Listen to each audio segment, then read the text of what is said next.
Alberto, bienvenido a este festejo de Gandhi. Me dijeron totalmente eres el autor de esta casa, un autor muy querido por Gandhi por muchos años. Bienvenido a este espacio, gracias por tu tiempo, por estar aquí, dispuesto a platicarnos un ratito sobre toda tu trayectoria, sobre tu relación con Gandhi y sobre todo esto que ha pasado durante todos estos años como tu vida como escritor. No, muchísimas gracias, soy yo el agradecido y muy contento de conocerte. Muchas gracias por invitarme a esta fiesta. Muchas gracias. Platícanos, ¿qué ha sido Gandhi para tu vida, para tu carrera? Bueno, como toda la gente de mi edad, Gandhi fue una irrupción que introdujo una manera distinta de relacionarse con las librerías. No es que no hubiera habido librerías, ha habido y muchas, ¿no? En la Ciudad de México. Pero Mauricio Achar hizo otra cosa que era el contacto con el libro de una manera primero más activa, es decir, te ofrecían más los libros y aparte tenías el acceso a ellos y había una dinámica muy importante de traer las novedades, etcétera, ¿no? Y después, algo que no estaba de más, había una relación amistosa con los libreros y con él mismo. O sea, él estaba muy al tanto de lo que tú, como persona que se la pasa ahí husmeando entre los corredores de su librería, eres. ¿Por qué estás ahí? ¿Por qué vienes tantas veces? ¿Por qué quieres estos libros y no otros? Y te platicaba. Y él era muy buen lector, pero sobre todo era una persona, ¿sabes? Afectiva en grande y que conocía muy bien el negocio de cómo ofrecer los libros con una oferta mucho más activa que todos, ¿no? Sí, yo creo que eso lo ha logrado transmitir ahora que él no está, pero sí sigue siendo toda una experiencia llegar a las librerías y que los libreros se acercan, o si preguntas algo, luego hasta lo mismo, ya te identifican qué gustos tienes. Sí, claro, bueno, somos amigos o conocidos de toda la vida, ¿no? Claro. ¿Y hay alguna anécdota que recuerdes, algo con Gandhi, algo? Sí, muchísimas cosas. Cuéntanos, muchísimas. Platícanos. Sabes que, además de ser una empresa muy grande y muy seria ahora, la empresa Gandhi empezó siendo una empresa familiar cuando incluso la generación que está ahora era muy pequeña, eran muy jóvenes. Y estaba un sobrino, Tony Sultán, y él era además un joven actor de teatro. Y el teatro también le interesaba mucho a Mauricio. Entonces, aparte de ser libreros, eran un poco, ahora diríamos, performanceros. Entonces, les encantaba el teatro, ¿no? Y después abrieron Gandhi en Argentina. Y entonces Gandhi en Buenos Aires se convirtió en este mercado del libro latinoamericano, donde todos los países funcionan de manera separada. O sea, es más fácil que mis libros circulen en Vietnam a que circulen en Argentina, aunque estemos publicados por una editorial que supuestamente está en todas partes, y aunque estén en español, las dificultades para vender los libros de mexicanos fuera de México es enorme. Entonces Gandhi rompió ese hielo con su librería en Buenos Aires, y eso fue muy importante también. Pero para mí la anécdota más importante es realmente un hecho que fue histórico. Sabes que yo, además de ser escritor, junto con mi esposa desde hace 30 años, 34 ya, publicamos una revista, Artes de México, que ahora es una editorial. Pero cuando comenzamos a hacerla, regresábamos de Europa. Y veíamos cosas que se hacían allá y que no se hacían aquí. Y claro, no se hacían aquí porque es muy difícil, es muy caro y se necesita ser un poco loco para hacerla. Y sobre todo, tener aliados que acerquen lo que uno hace al público. Y el principal aliado en aquel momento, pues tenía que ser alguien loco también, como Mauricio Achar. Esto lo he contado muchas veces, pero cuando comenzamos a publicar la revista, yo me acerqué con él y le dije, mira, yo tengo la idea de que algún momento México sea como Europa, como París, donde hay librerías en cada barrio. Y para que haya librerías en cada barrio, las librerías grandes tienen que vender al mismo precio que las librerías pequeñas. Es decir, yo como editor tengo que vigilar que una librería grande como Gandhi, que compra muchos ejemplares, la venda al mismo precio que la librería de la esquina, que lo vende, que como mejor me compra una. Entonces eso va contra las leyes del comercio. Tú si tienes, pero eso hace que cierren las pequeñas librerías. Entonces yo se lo expliqué y él me dijo, pues sí, tienes razón, porque a la larga nos conviene a todos que haya más librerías, a los grandes y a los chicos. O sea, la competencia no solamente la guerra unos con otros, es que haya más lectores. Claro. Y él es una persona que vio eso, ¿ves? Normalmente un comerciante, digamos, con pocas miras, te diría, no, ¿por qué? Porque voy a... Quiero abarcar incentivar a mi competencia, ¿no? Claro. Y él, que era muy buen comerciante, pero al mismo tiempo tenía visión, dijo sí. De hecho, después eso logramos que se hiciera una ley, se llama la ley del libro, y uno de los aliados para que esa ley se logre fue y sigue siendo Gandhi, ¿ves? Y de hecho todas las grandes cadenas de librerías, Porrúa, Gonville, todas están de acuerdo en esta misma idea. Pero es una idea en la que el cómplice primero, porque todavía ni siquiera era iniciativa de ley, era una aventura de un editor loco, fue Mauricio. ¿Ves? Entonces en eso fue. Y no solo eso, sino que yo le dije, además, pues somos una empresa muy pequeña, yo necesito traerte los libros, te voy a atender muy bien, te los voy a traer, y necesito que me pagues cada 8 días. Lo cual tampoco es muy normal. Las librerías pueden pagar a 30, 60, a menos que te lo compren en firme, ¿no? Okay. Que te lo compren de entrada, lo cual tampoco es lo más común, ¿no? Y entonces él me dijo, ok, te voy a pagar cada 8 días.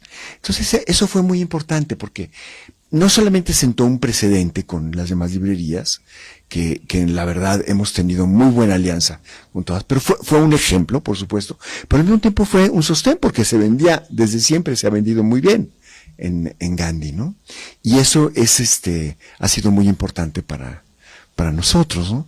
Entonces eso fue, Mauricio, desde un punto de vista de editor, una relación de editor con una relación de librero. Luego, aparte, pues mira, toda la vida yo he tenido relación con la gente de Gandhi. Con la gente actual, yo me llevo como, no sé, con un afecto grandísimo, ¿no? O sea, todos y cada una de las personas que están en cada uno de los departamentos son personas que en determinados momentos, en diferentes situaciones, hemos tenido complicidades enormes, ¿no?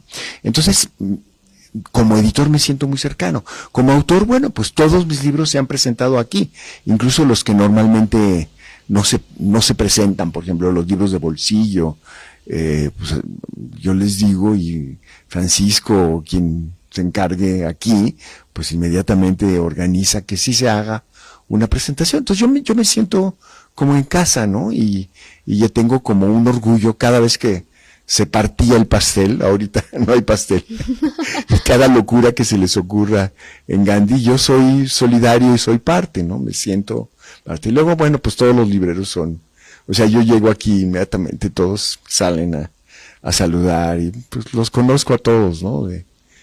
¿Normalmente vienes a esta librería? O sea, ¿puede pasar que de repente un lector te encuentre? Sí, claro, eso pasa todo el tiempo, ¿no? Pero los libreros son los cómplices de todo el tiempo, ¿no? Y ahora, después de tanto tiempo de no venir, verlos es muy emocionante, ¿no? Claro. Oye, y platícanos, justamente hablando de la revista, ¿cómo le haces, cómo organizas tu tiempo y tu vida para tener estas dos facetas de escritor y también tener la revista? Bueno, para empezar, la revista fue creciendo muy poco a poco y desde el principio con la complicidad de mi mujer, o sea, la verdadera dirección y la verdadera talacha día a día la hace Margarita. Margarita es la directora ejecutiva, la directora de verdad, o sea, yo soy más, yo voy y vengo, ¿no? Y cuando voy, o sea, cuando no estoy, no cobro. De hecho, ahora ya nadie cobra, ya no cobro nada, nunca, pero, y desde hace varios años, pero digamos siempre desde el principio, impulsar un proyecto pues te puede dar libertad para no estar. Aparte, yo he pasado mucho tiempo viajando, ¿sabes? Mis libros están hechos de muchos viajes. Y a mí me pasó algo muy extraño, así como te contaba, que es muy difícil que mis libros circulen en Sudamérica, incluso en España circulan poco comparado con lo que circulan en México, pero circulan. Están muy traducidos en países donde muchos escritores no están, por ejemplo en Vietnam. Okay. Te decía, mis libros están traducidos en 15 lenguas extrañas. Por ejemplo, al serbio, ¿no? Okay. Acabo de firmar un contrato para que salgan en turco. Ya tengo una novela en turco, pero ahora van a salir todos los libros en turco. Wow. Entonces, eso no es un negocio, ¿ves? Porque es con editoriales pequeñas, siempre porque hay traductores que aman los libros. O sea, es una actividad de complicidad y de amor por los libros, ¿no? Que hace, pues yo no tengo agente, además, pues yo firmo como yo quiero, ¿no? Las cosas. Y parte de lo que yo pido cuando firmo en algún país es, después de que se junten 2 o 3 libros, ir a presentarlos. Okay. O sea, que en lugar de que me paguen $, que me inviten, que me inviten a su casa. Y entonces yo voy y viajo, y a veces viajo con mi esposa, a veces con alguno de mis hijos, si se puede, ¿no? Y eso eso toma tiempo también. Y entonces eso lo combino también con mi esposa y con el hecho es parte de escribir para mí. O sea, mis libros están llenos de viajes y están llenos de documentación. Mis libros son documentales. Parece que yo inventé todo, pero en realidad yo soy un documentalista. Y para documentarte tienes que viajar y tienes que ir a bibliotecas en todo el mundo. Y sobre todo cuando escribes como temas sobre los que yo escribo, que es sobre el deseo, conocer gente y ser indiscreto. Está muy divertido eso. Ponerte a preguntar claro. Descaradamente sobre sus vidas. Y eso, pues es parte de lo mismo. Y eso también alimenta la edición, porque estando en cualquier lugar tú ves esto cómo lo hacen allá, esto que se hace aquí en México, esta artesanía que se hace aquí, cómo es que la misma se hace en Marruecos, ¿no? ¿Por qué? ¿Cómo? ¿De dónde viene esta historia? Entonces, eso permite conocer también la naturaleza de lo que hacemos en México y que creemos que es 100% mexicano, pero pues todo viene de alguna parte y todo es mestizo, ¿no? Entonces, los textiles de los indígenas de Chiapas tienen muchísimo de textiles magrebíes en la tecnología, porque los misioneros que llegaron mezclaron las técnicas de tejido que había aquí con las que ellos traían. Para empezar, traían la lana. En América no había borrego, se tejía con fibras vegetales, todavía, pero digamos la introducción del borrego y de la lana, eso es importado, pero convertido en algo natural, ¿no? En algo, pues San Juan Chamula es completamente una artesanía de lana, ¿no? El vestido típico los trajes típicos de San Juan, por ejemplo, son una mezcla, todo es una mezcla, ¿no? Entonces, al viajar ves eso, ¿no? O sea, viajas y ves que de pronto tal cerámica se hace así, y aquí se hace acá, y aquí va al horno, allá no va al horno. Todo eso, pues todo alimenta, ¿no? O sea, lo que en literatura y en cultura, lo que parece que te distrae, en realidad te nutre, como en el amor, ¿no? O sea, tú conocer personas no te aleja de la persona que amas, incluso te puede acercar más, ¿no? Claro, y además todo en cierto punto se puede volver material, tanto para la creación de algo nuevo como para reafirmar algo, para Yo creo que viajar y leer, que muchas veces es lo mismo, o pasa algo muy similar en el cerebro, es la única manera de conocer todo el mundo que en la vida no nos va a dar la vida para poder conocerlo. Y qué padre que tú tengas esta oportunidad haciendo además lo que te gusta y lo que te apasiona y además pudiendo conocer todo lo que existe. Sí, y es muy bonita esta idea que dices, porque sí, yo sí creo que se lee de muchas maneras, ¿no? O sea, yo cuando comencé a leer, había comenzado a leer las señales que había alrededor antes de leer las letras, ¿no? Y eso lo hacemos todos, ¿no? Y vas aprendiendo a leer las caras, a leer los afectos de quien te rodea, ¿no? Y si eres sensible o frágil y aceptas tu fragilidad, sigues leyéndolo, ¿no? Hasta en el amor, ¿no? Oye, y platícanos, digo, bueno, has escrito muchas cosas, pero ¿qué es para ti el Quinteto de Mogador? ¿Qué significa esto en tu vida? Bueno, mira, yo he publicado como hasta ahora 31 libros. Wow. Y los 5 libros de Mogador ocupan un lugar muy especial, porque son una investigación que comenzó definiendo mi manera de estar en el mundo. ¿Ves? Que es partir de mi ignorancia. O sea, yo escribo sobre lo que no sé y voy aprendiendo en el camino.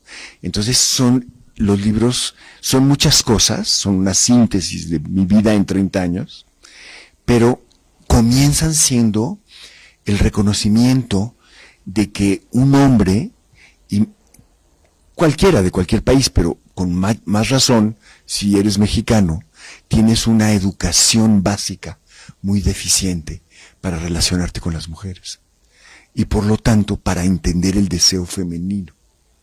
O sea, es muy difícil para un hombre y menos de mi generación ser amigo de las mujeres, por ejemplo, y entender algo que parece contradictorio, pero que en una verdadera amistad con una mujer siempre hay deseo.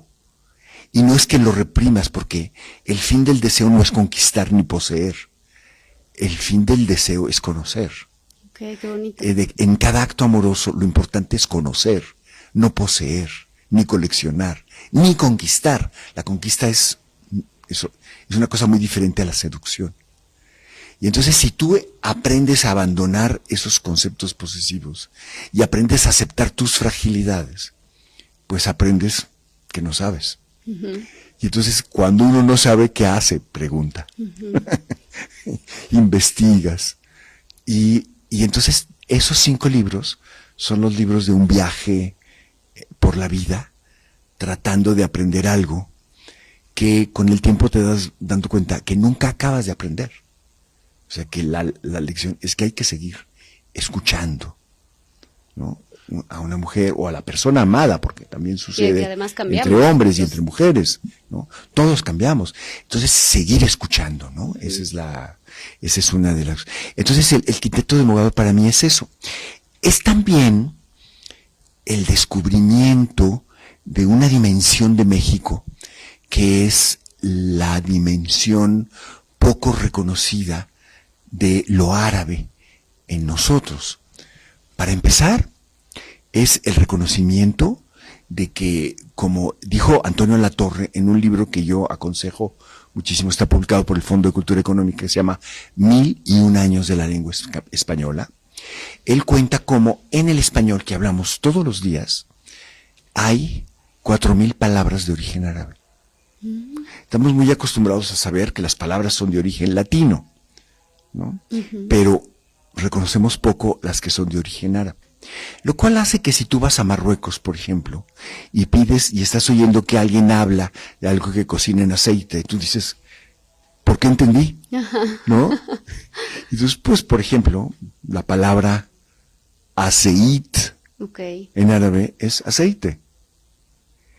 Y en los primeros años de la conquista española en México, se instauraron muchas técnicas para hacer las cosas y se instauró una lengua que después en España fue negada porque ellos no quieren ser árabes. Y nosotros, como no sabemos que lo somos, no lo desechamos.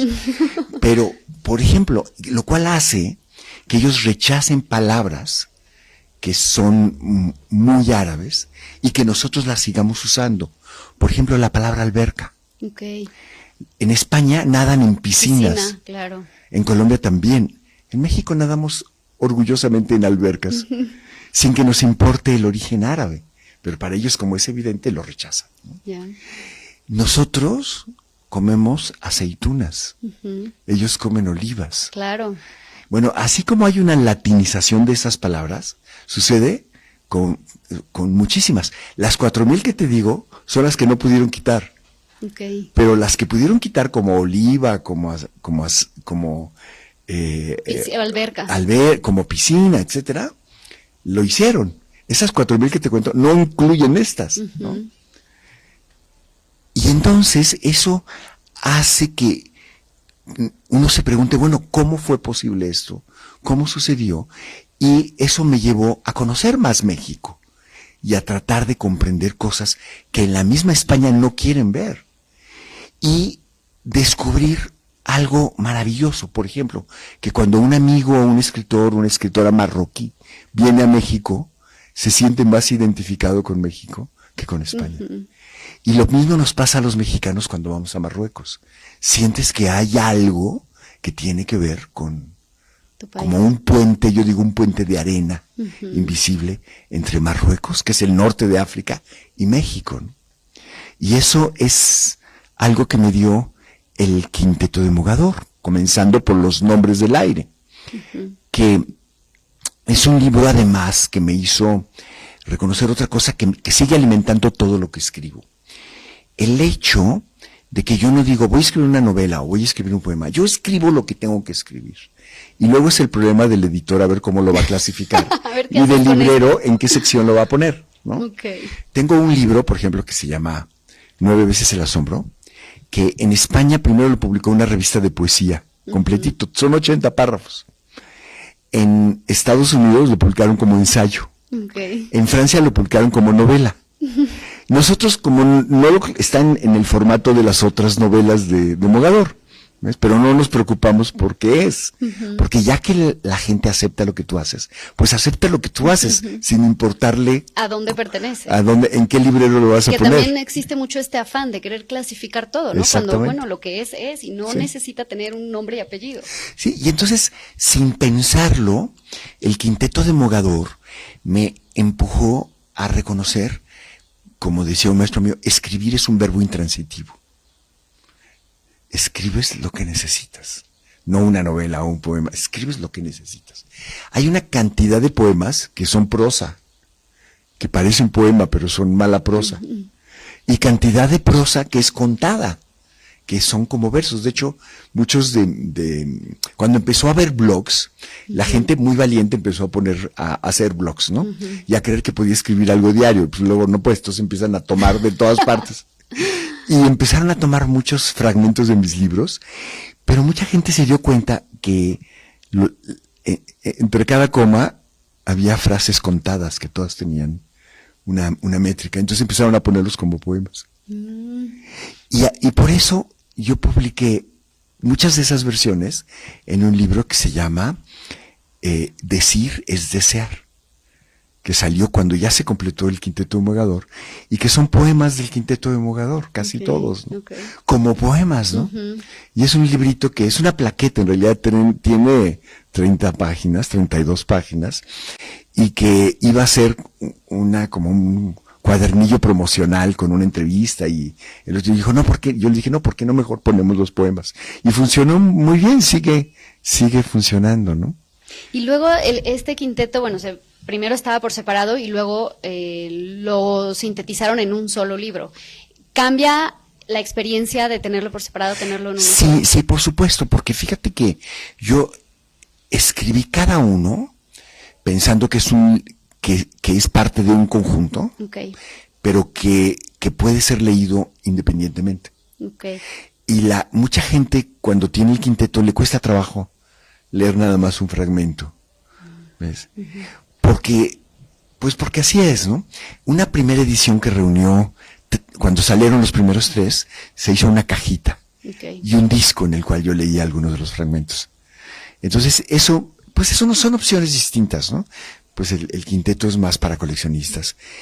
Y el quinteto, ya que se publicó, primero se publicó en España, porque como no había salido uno solo de los libros que ganó un premio allá, y fue el único que salió, entonces tenían que publicar los 4, y era muy difícil, entonces vamos a ponerlos todos juntos. Uh-huh. Y fue una aparición llena de magia. Fíjate, para empezar, te cuento. Uh-huh. Cuando publiqué el segundo de los libros, uno de los personajes es un calígrafo. Es decir, en casi todos mis libros hay artesanos. Y hay una metáfora de el que escribe como un artesano. Es un ceramista, por ejemplo, alguien que está tratando de escribir un libro sobre el amor y es muy amigo de un ceramista. Ve que el ceramista, el que escribe sobre el amor cree que sabe, pero no sabe. Llega a su novia y le demuestra que está equivocado. Uh-huh. Y el ceramista está preocupado por la humedad de la pieza antes de meterla al horno. Y cuando llega su amante, se preocupa por lo mismo, por la humedad de su amante. O sea, sobre el amor. Ajá. Entonces, pues le funciona mejor. Esas técnicas. Le funciona mejor al artesano. Okay. Y entonces, bueno, hay así como humor de ese tipo. Pero en el segundo libro, el protagonista es un calígrafo. Es decir, alguien que hace letras dibujándolas, ¿no? Y entonces lo puse, y yo le pedí a un amigo mío, a un iraquí que lo conocí en París, que me dejara usar algunas de sus caligrafías para el libro, y no solo fue muy generoso, incluso hizo algunas especiales con frases del libro, y hizo una con mi nombre, ¿no? Y ya que se publica, empiezo a recibir, ya para entonces ya era el tercer libro, el segundo libro en realidad, casi a la puerta del tercero, empiezo a recibir fotografías por correo electrónico, todavía no había las redes, de chicas sobre todo, porque una buena parte de mis lectoras son mujeres, pero hombres también, que se habían puesto en el cuerpo las caligrafías como tatuajes. Wow. Es decir, que continuaban viviendo el mundo de la novela poniéndose un tatuaje, ¿no? Uh-huh. Entonces, lo que a mí me encantó es que es algo que tú no puedes planear como autor. Uh-huh. Tú no puedes decir, voy a hacer esto para que pase. Eso es incontrolable. Y es suyo. Como es incontrolable, no depende de mí, ni tengo ninguna virtud, ¿no? Y entonces yo les empecé a preguntar que me contaran por qué lo hacían. Algunas fotografías eran muy osadas, se las ponían mucho en la ingle, porque yo digo que en la ingle lo tiene una de las protagonistas de una de las novelas de los Jardines de Mogador, pero se los ponían en todas partes, ¿no? Y entonces, para mi asombro, la razón por la que cada persona se lo ponía era distinta. Y entonces les pedía que me lo escribieran y que me dejaran publicarlo en un blog. En un blog mío que se llama Cuaderno Abierto, hay como unas 40, más o menos. Tengo 158, pero algunas no quieren que se publique su foto. 158 personas que se han puesto y que te dijeron, porque a lo mejor hay otras claro, que no te dijeron, ¿no? A donde voy, siempre hay alguien que llega y me dice, mira, y me enseña, me dice, traigo esto, pero no te lo voy a enseñar. y entonces, es una cosa como de el poder que tienen los libros, que es lo imprevisible, y lo que rebasa al autor. Entonces eso es fabuloso, porque tú sabes que tú estás poniendo una semilla, pero no sabes qué va a pasar. No sabes, es como si tú pones una semilla, pero no sabes qué va a crecer, ¿no? Tú crees que pusiste una semilla de tal flor y alguien la convierte en otra, porque puso una parte de la semilla, ¿no?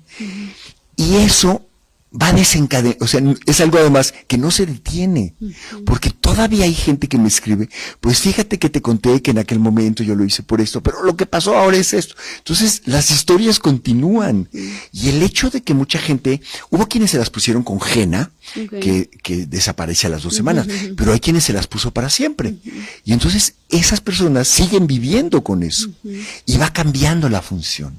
Al principio podía ser una cosa secreta, después una complicidad con alguien, después se va convirtiendo en un motivo de otro tatuaje, y entonces eso es maravilloso, ¿no?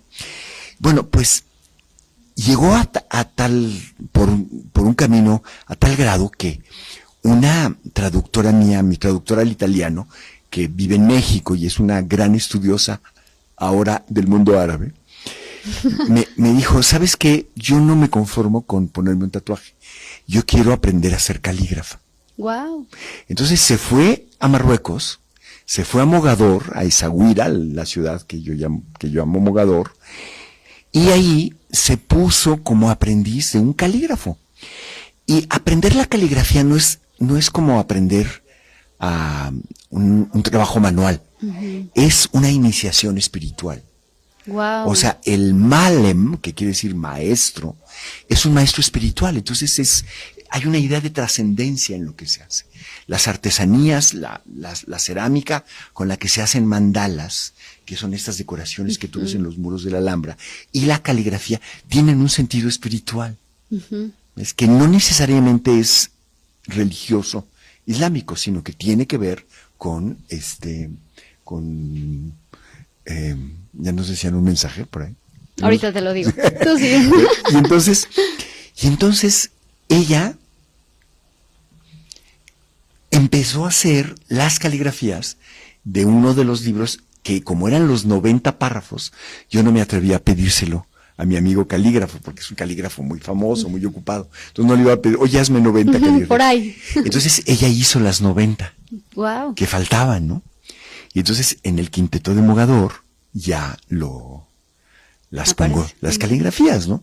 Entonces el quinteto de Mogador tiene casi como una coautora, una lectora, ¿ves?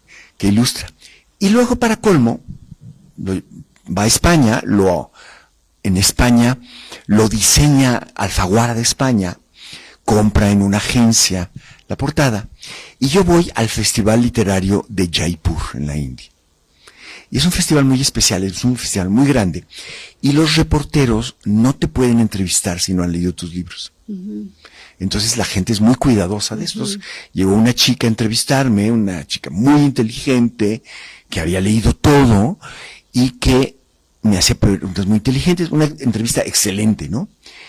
Y al final me dice, yo tengo que confesarle algo. Y entonces digo, pues, ¿qué? Y entonces, pues yo soy parte de su libro. Y entonces yo imaginé, es una lectora que se identifica con alguno de los personajes, o se puso un tatuaje. Y entonces me dice, le digo, ¿y de qué manera? ¿Cómo te identificaste al leerlo? O, me dijo, no, yo estoy en la portada de su libro. No. Entonces ella era una mujer de la India, de Calcuta, que estudiaba antropología y se había ido a estudiar su maestría a Londres, y en Londres, como es muy guapa, un fotógrafo egipcio la encontró, le tomó la foto, el fotógrafo vendió a una agencia internacional la foto, y España, y Alfaguara de España la compra y la pone en mi libro, y yo voy a conocerla a Jaipur, y me entrevista, ¿no? Y me lo dice al final, somos amigos, bueno, está No, bueno, eso tenía que pasar, el destino estaba marcado, todo el caminito. Entonces, ves, todos mis libros les pasa esto, ¿no? Les pasa, bueno, no esto, les pasan cosas extrañas. Y esta cosa extraña se debe a esta invención fabulosa que se llama personas, que son completamente imprevisibles. Y que aparte ahora es muy interesante porque antes, como bien dices, pues el escritor hacía algo, lo soltaba y a lo mejor tardaba mucho en recibir una retroalimentación, y ahora con el mundo digital, luego puedes leer comentarios no solamente de algún experto, de algún crítico literario, sino de cualquier persona que se topó con el libro y tuvo la experiencia. ¿Y cómo ha sido para ti recibir este tipo de comentarios, retroalimentación, acercamientos con personas que a lo mejor si no fuera por la tecnología de hoy, pues no pasaría? Pues es eso, ¿ves? Se crea desde el segundo libro, bueno, hay otro libro en el cual el narrador es un contador de historias.